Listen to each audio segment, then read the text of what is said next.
everyone. Natissa here on the Florida Gulf Coast, Zone 10, and we are standing in the middle of part of my bush bean patch. I have different varieties growing throughout my beds, and many need harvesting. But before we do, I do want to share some quick grab and go bean tips, or at least experiences that I've had with beans, so that way you can grow beans too. In the past, I have grown beans in the spring going into summertime, and for me here in Florida, the heat and humidity gets pretty high. It happens quite quickly. So I did have a good bean year about 3 years ago, and I just don't remember exactly when I did it. It must have been spring because I kept trying every year since then, and every year it just did not match to that one bean year 3 years ago. So this year I decided to try my bush beans in fall. The temperatures are lower, the humidity is lower, gives me a better chance. Beans like it warm, not too hot, not too cold, around in the 70s, and that is our fall and winter. I should have known. It has been in the lower 80s these past number of weeks, every now and then dipping down into the upper 70s. I've been keeping all of my beans well watered. I think that has helped, and they get a slight bit of shade with our oak tree. That also helps us as well. If your soil is not as good, like my soil is not as good, beans is a good choice. With beans, it is nice. They don't have to be heavily fertilized. They create a lot of their own nitrogen through the air. They just seem to do better in poorer soil. I'm not saying don't care for your soil. The compost and peat moss help give soil its structure because I just have sand as my native soil. And I also prep the beds with the fertilizer, not with beans in mind, but with the fact I'm growing other things as well. And beans can also help your surrounding plants because beans create nitrogen that's stored into their root systems, and when you get rid of your bean plants at the end of the season, just cut the plant out, leave the roots in, and the roots will break down, provide nitrogen for your surrounding plants. And that is perfect because it is fall and winter. I am growing my cool season crops, and a lot of them are greens. There are other types of beans out there, but you'll hear a lot of the time people talking about pole beans or bush beans. Pole beans, they grow taller. You need a trellis for them. I've heard that they provide more beans than bush beans. I just normally don't grow them, except for my noodle beans, another video. But I have better luck so far with bush beans.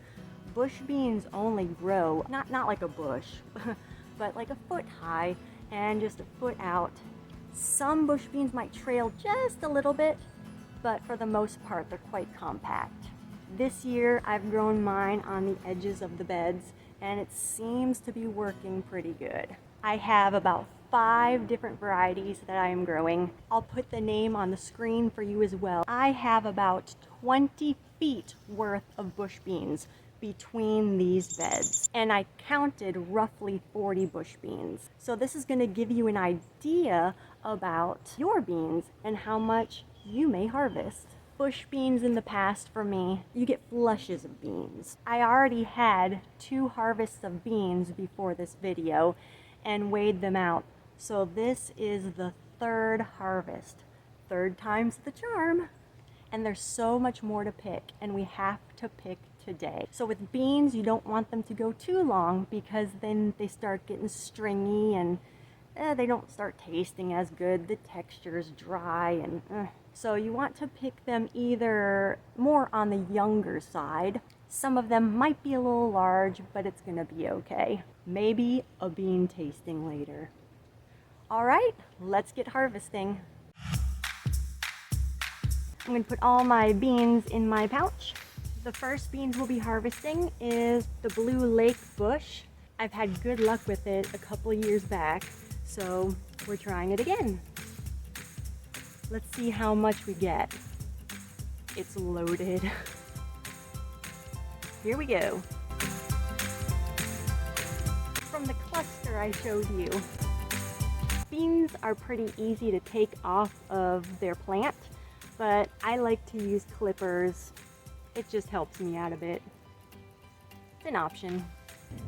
Now the other green beans to the other side of me, it's called kitchen bean, and I don't know if that's just another name for a particular variety, but I'll confess it's not the best producing bean so far that I can tell.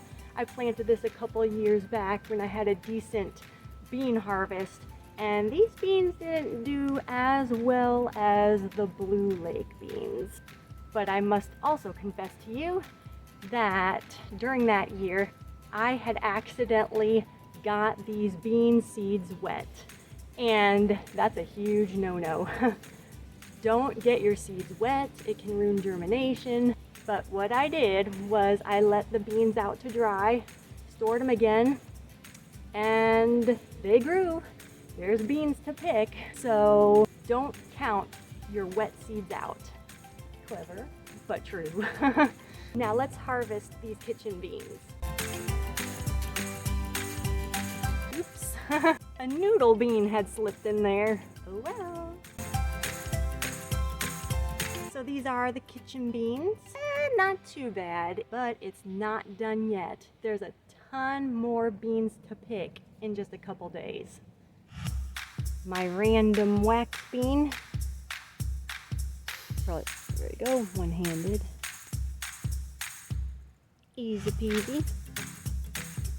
Now time to harvest the Royalty Purple or Royalty Burgundy. It's one of those popular purple bush beans. Not bad for about 7 plants. And remember, I did harvest these for the past couple days, just grabbing a couple beans here and there. All right, off to the Dragon Tongue bush beans. We made it to Dragon Tongue Row, and remember, I've been harvesting beans for the last couple days, and most of my beans have come from the Dragon Tongue. I have already harvested almost 8 ounces of beans within 2 days, almost a half a pound, and there's still more to pick. So here we go again.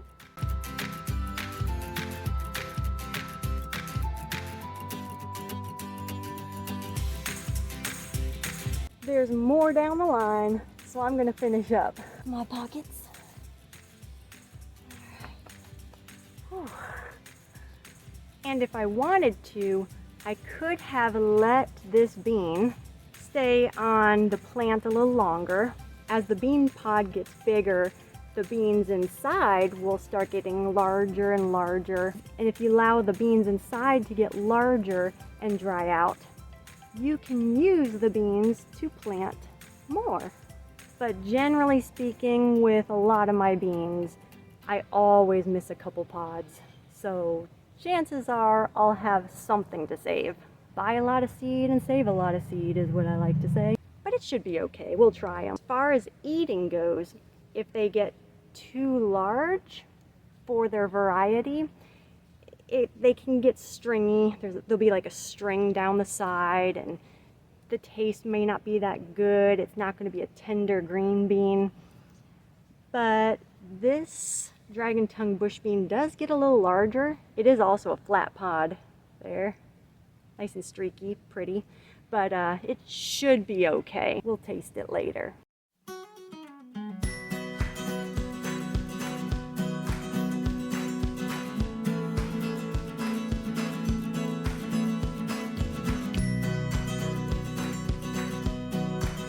I hope you enjoyed this video and learned a lot about bush beans along the way, and maybe encourage you to grow beans too.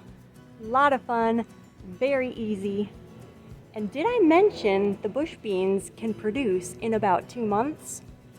I think I forgot that detail. There you go.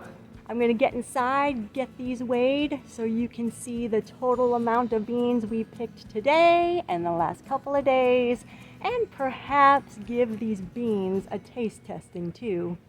All right, thank you for watching. and I'll see you in the next one.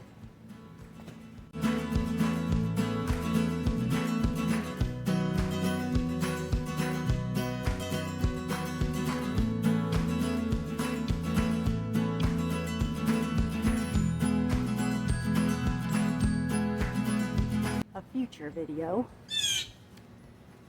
But oh my gosh, that bird. I